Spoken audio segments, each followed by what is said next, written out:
चांदी के कटोरी चम्मच दूध पिए लालाना, चांदी के कटोरी चम्मच दूध पिए लालाना, चंदा मामा लेके आई हैं, चंदा मामा लेके आई हैं, सोनवा के पलाना,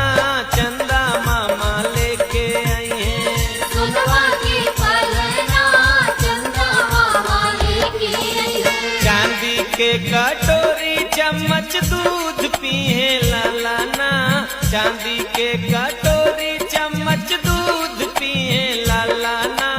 चंदा मामा लेके आई हैं, चंदा मामा लेके आई हैं, सोनवा के पलाना।